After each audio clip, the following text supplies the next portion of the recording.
Hi everyone, turmeric ಅಥವಾ ಅರಿಶಿನ ನಾವು ಆಸಿಡ್ ಬೇಸ್ ಮತ್ತೆ pH ಇಂಡಿಕೇಟರ್ ಆಗಿ ಬಳಸ್ತೀವಿ. ಯಾಕೆಂತಂದ್ರೆ ಟರ್ಮರಿಕ್ ಅಲ್ಲಿ ಇರ್ತಕ್ಕಂಥ ಕುರ್ಕುಮಿನ್ ಅನ್ನೋ ಕೆಮಿಕಲ್ ಆಸಿಡ್ ಮತ್ತೆ ಬೇಸ್ ಸೊಲ್ಯೂಷನ್ ಜೊತೆಗೆ ರಿಯಾಕ್ಷನ್ ಮಾಡುತ್ತೆ. ಅದನ್ನ ನೋಡೋಣ. ಮೊದಲಿಗೆ ನಾನು ಬೇಸ್ ಆಗಿ ಡಿಟರ್ಜೆಂಟ್ ಪೌಡರ್ನ ನಾನು ನಿಮಗೆ ತೋರಿಸ್ತಾ ಇದ್ದೀನಿ. ಇದನ್ನ ಬೇಸ್ ಆಗಿ ಯೂಸ್ ಮಾಡ್ತಾ ಇದೀವಿ. ಈಗ ಅದೇ ತರದಲ್ಲಿ ನಾನು ಮತ್ತೆ ಇನ್ನೊಂದು ತಗೊಳ್ತಾ ಇದ್ದೀನಿ, ಅದು ಲೆಮನ್. ಇದರಲ್ಲಿರ್ತಕ್ಕಂಥ ಸಿಟ್ರಿಕ್ ಆಸಿಡ್ ಏನಿದೆ ಇದು ಆಸಿಡ್ ಸೊಲ್ಯೂಷನ್ ಆಗಿ ನಾನು ಇವತ್ತು ಯೂಸ್ ಮಾಡ್ತಾ ಇದ್ದೀನಿ. ಈ ಮೂರನ್ನೂ ಯೂಸ್ ಮಾಡಿಕೊಂಡು ರಿಯಾಕ್ಷನ್ ಹೆಂಗಾಗುತ್ತೆ ಅರಿಶಿಣದ ಅಂತ ನೋಡೋಣ.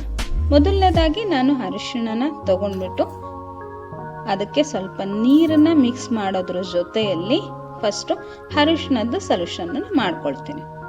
ಸ್ವಲ್ಪ ನೀರು ಹಾಕಿ ಅರಿಶಿಣದ ಸೊಲ್ಯೂಷನ್ ಮಾಡ್ಕೊಳ್ತಾ ಇದ್ದೀನಿ.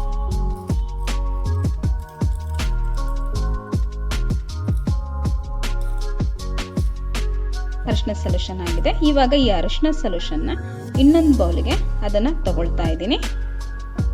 ತಗೊಂಡು ಫಸ್ಟ್ ಬೇಸ್ ಜೊತೆಗೆ ನಮ್ಮದೇನು ಡಿಟರ್ಜೆಂಟ್ ಪೌಡರ್ ಜೊತೆ ಹೆಂಗ್ ರಿಯಾಕ್ಷನ್ ಆಗುತ್ತೆ ಅನ್ನೋದು ನೋಡೋಣ. ಸ್ವಲ್ಪ ನಾನು ಡಿಟರ್ಜೆಂಟ್ ಪೌಡರ್ ಆ್ಯಡ್ ಮಾಡ್ತಾ ಇದ್ದೀನಿ. ನೀವು ನೋಡ್ಬೋದು ಕಲರ್ ಆಲ್ರೆಡಿ ಚೇಂಜ್ ಆಗ್ತಾ ಇದೆ. ಡಾರ್ಕ್ ರೆಡ್ ಅಥವಾ ಬ್ರೌನ್ ರೆಡ್ಗೆ ನೋಡ್ಬೋದು ನೀವು, ಇದು ಟರ್ನ್ ಔಟ್ ಆಗ್ತಾ ಇರೋದನ್ನ.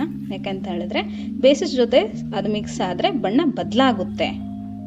ಅದೇ ಥರದಲ್ಲಿ ನಾನು ಅದೇ ಸೇಮ್ ಸೊಲ್ಯೂಷನ್ಗೆ ಮತ್ತೆ ನಾನು ಲೆಮನ್ ಏನಿತ್ತು ಅದನ್ನು ಸಿಟ್ರಿಕ್ ಆ್ಯಸಿಡ್ನ ಹಾಕ್ತಾ ಇದ್ದೀನಿ. ನೀವು ನೋಡ್ಬೋದು ಕಲರು ಚೇಂಜಸ್ ಆಗ್ತಾ ಇದೆ.